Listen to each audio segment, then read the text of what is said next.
Ce land art au château, c'est la conclusion d'une interrogation sur une année de travail. Aussi bien la pratique en atelier avec la gravure que la pratique avec les enfants, puisque la mairie de Gif m'a proposé de travailler avec les scolaires.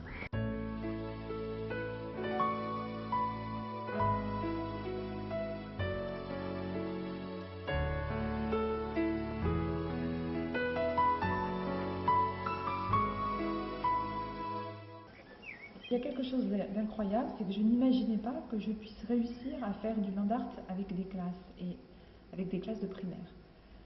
Non pas que la pratique du land art est difficile avec les enfants, mais surtout, c'est qu'en land art, on ne peut pas avoir un objet fini qu'on garde dans le pupitre, dans le bureau, ou que l'on redonne aux parents.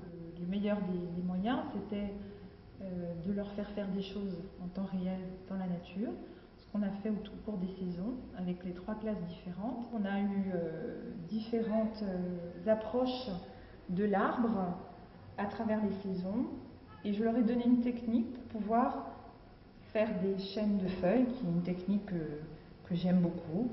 Donc voilà, une technique toute simple, en cueillant des feuilles, les cousant les unes aux autres. Et pour un peu rendre un témoignage photographique, on a décidé de faire un arbre à photo.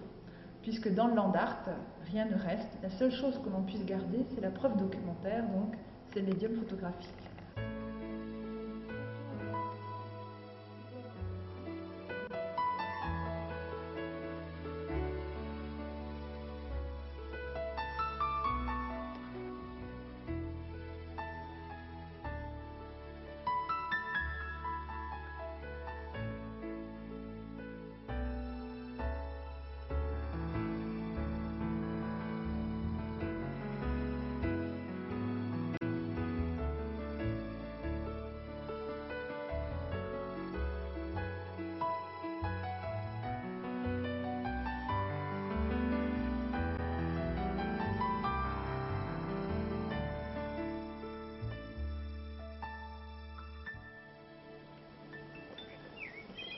Donc cette chambre végétale, c'est aussi pour...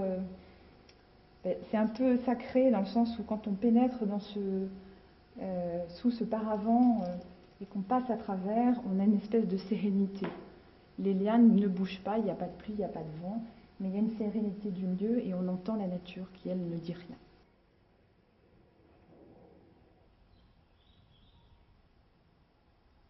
Cette pratique, elle permet de sensibiliser l'enfant à l'environnement, de leur montrer que la nature, elle est belle, qu'il ne faut pas l'abîmer, qu'il faut la préserver.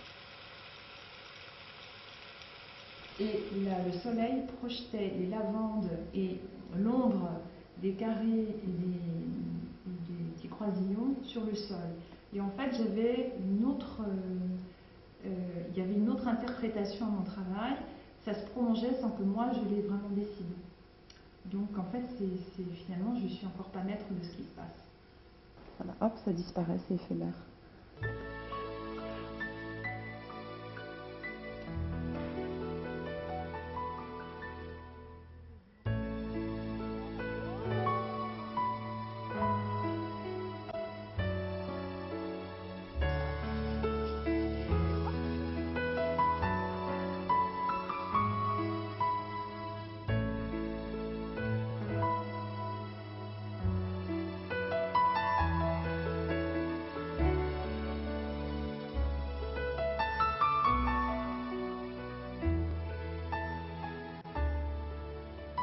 C'était cette possibilité de donner aux Gifois un aperçu de ce qu'était le land art, de ce qu'est la pratique d'art environnemental, hein, puisqu'on parle d'art environnemental, c'est-à-dire l'art dans l'environnement. Et donc c'est montrer aussi qu'avec très peu de choses, on peut arriver à créer, à faire quelque chose qui soit beau, c'est-à-dire qui soit esthétique, et en même temps garder ce côté aléatoire en sachant qu'on est maître de rien.